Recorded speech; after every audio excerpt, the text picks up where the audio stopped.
I was I saw some great improvement in our team tonight from last week when we played Incarnate Word.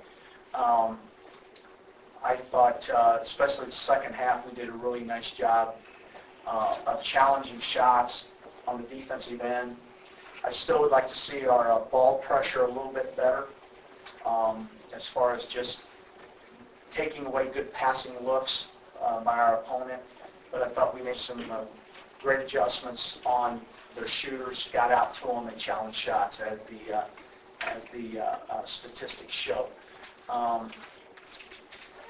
thought on the offensive end, I was real pleased with our shot selection overall. I can only think of a couple times that we forced shots, and when we get an opportunity to get the basketball into Jordan Hill, and he's as good as he was tonight, we're going to be an awful good team.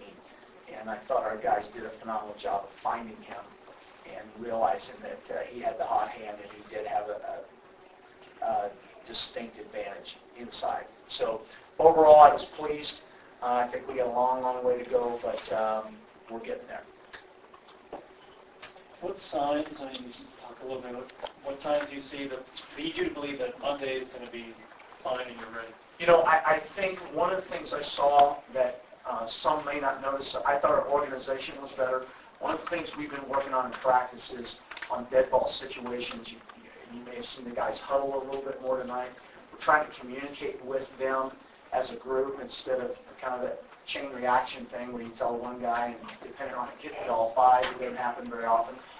At timeouts, we're trying to get them to hustle over to the bench a little bit more. Not only do they get the rest a little bit more, but it gives us time to make sure we get our points across.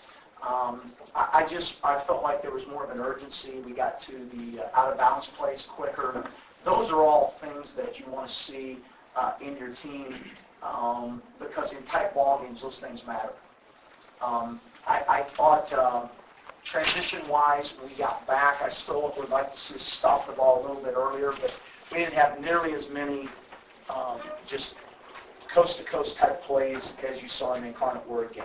So that's where I kind of base my opinion on the fact that I think we're getting better. And looking at Jordan, last year's tape, so we should be coaching, but this year's, is there more of a sense of purpose that he's playing? Well, I think so. I just think his confidence is really good right now, Steve. I think that he's put in a lot of time in the weight room.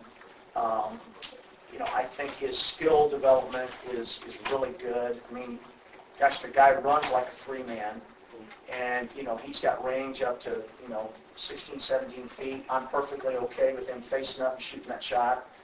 And what that does, it sets up, as you saw tonight, he can get the ball on the deck and get around people. He's just a tough match for a guy that plays inside.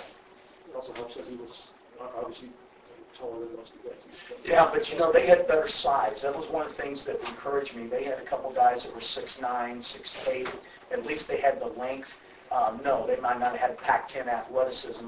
But Jordan's going to have I think he's going to have an advantage almost every game we play on athletic ability. He's just a really gifted athlete and a guy at 6'10". He left the floor a little early. Is he physically okay? Yeah, he's got a lower back issue that it's just chronic right now. It's nothing that's going to keep him from playing. But I mean, he's just got a sore back, and sometimes early in the season, especially as many drills and things as you do, he has got to get in the ice bath as quick as possible. You still playing 20 minutes or 20? Yeah, I'm going to play him as much as he can go. But yeah, he's not limited. I don't have to worry about limiting his minutes or whatever. And then if he knows in practice when it starts getting a little sore, we back him off a little bit, and it's just something that probably he's going to have all season long. Got a technical foul from hanging on the rim. Do you think that was the right call? Yeah, probably. And I'm glad they called it in this game. What I told him was, I'm not mad at you. I like your enthusiasm. Just turn loose the rim a little earlier. But I think in these type of games, I think the refs ought to call that stuff. You also went with a different starting lineup. Right. Well, Finney got kicked in the shin day before yesterday, and he sat out practice yesterday. And so I'm just not big on, if I'm not sure you're 100% healthy.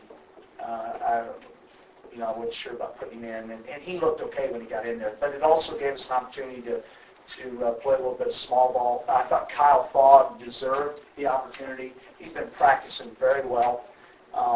One thing I want to make sure we do as a coaching staff is we really try to instill in these guys are doing things correct, fundamentally correct. And when someone does that, they need to be rewarded. And that's why Kyle started. You look at his numbers, there's nothing to him. But the thing is, he does the little things. He does exactly what we ask him to do. And he's pretty diligent in doing that. So he just deserved it tonight. I think with this team, I think we could have a different starting lineup almost every night. We're going to keep searching for that fifth guy. Is that the same leg that Pennel got off right now? Yes. And without any concern? Kicked right on the stress fracture, but no, there was nothing wrong. He just swelled a little bit, and they actually put him in a boot yesterday just as precaution, and he came back this morning at the shoot around and was moving fine. And I talked to him. I told him I wasn't going to start it. He was fine with it. He understood.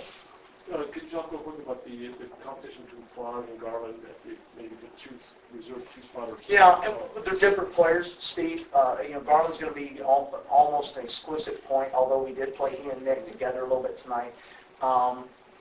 As you can see, Garland can be electrifying at times. He can also make me pull my hair out at times. So it's going to be a little give and take with him. But I do like the way he's coming around. He's starting to get what we're talking about. And to me, Kyle's really solid. He's not going to make mistakes, but he also is not going to take a lot of risks. So you just kind of, to me, we're going to have to really kind of massage that position. Just keep looking for the right fits at the right times. And you saw as we played Lavender there, we played Zane Johnson there a lot in the second half, and that's going to be kind of a revolving door position, I think.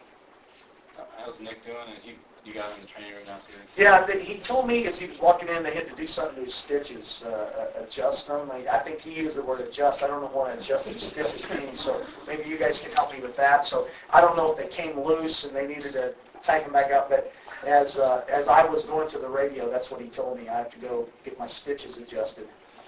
He was pretty hot in the second half. A lot of his points came from deflections from the hill. A lot of little guys kind of feed off the energy of big guys. Did you see that tonight? Yeah, and you know what, Nick Wise is you can see when he's in the game, we're a different basketball team. I mean, he's so valuable to us, and that's why we've got to make sure that he doesn't pick up cheap fouls, that he doesn't have to, set on the bench too often. If we can keep him from getting hit in the eye and foul, we're going to be fine. But he's definitely a difference maker, and he ignites us. He ignites our crowd. I mean, people love some of the stuff he can do, and he is very, very good with that basketball.